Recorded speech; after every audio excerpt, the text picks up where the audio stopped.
दोस्तों, शरारती बंदर की कहानी। एक समय शहर से कुछ ही दूरी पर एक मंदिर का निर्माण किया जा रहा था।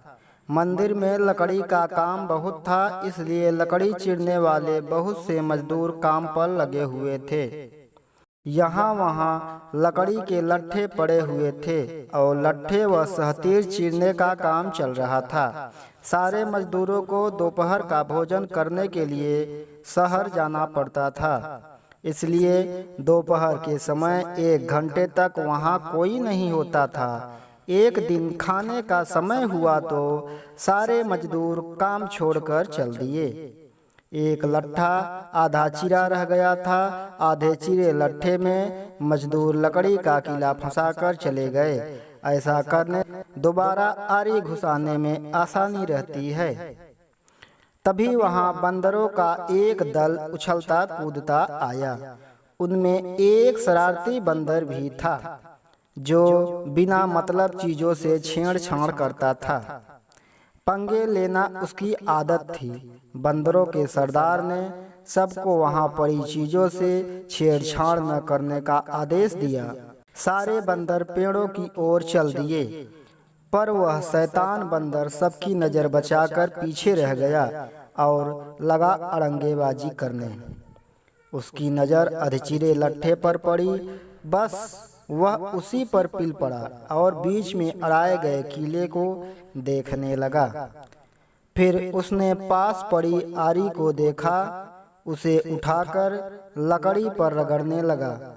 उससे किर्रर किर्रर की आवाज निकलने लगी तो उसने गुस्से से आरी पटक दी।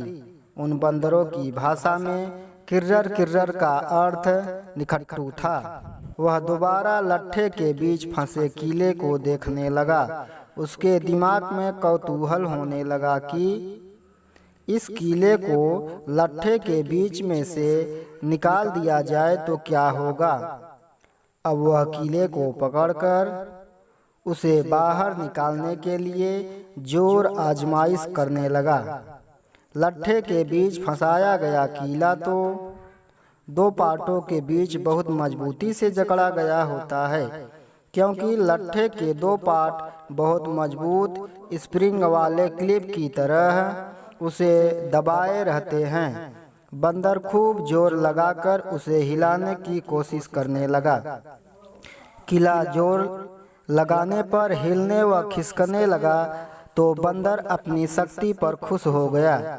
वह और जोर से खौं खौं करता किला सरकाने लगा।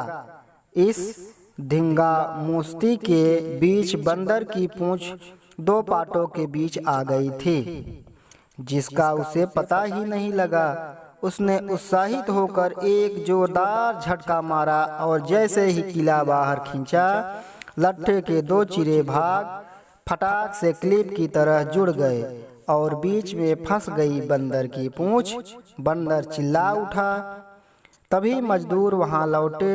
उन्हें देखते ही बंदर ने भागने के लिए जोर लगाया तो उसकी पूंछ टूट गई। वह चीखता हुआ टूटी पूंछ लेकर भागा। तो दोस्तों, इस कहानी से हमें यह सीख मिलती है कि बिना सोचे समझे कोई काम नहीं करना चाहिए। तो दोस्तों, यह कहानी अच्छी लगी हो तो चैनल को लाइक, शेयर और सब्सक्राइब करना न भूलें।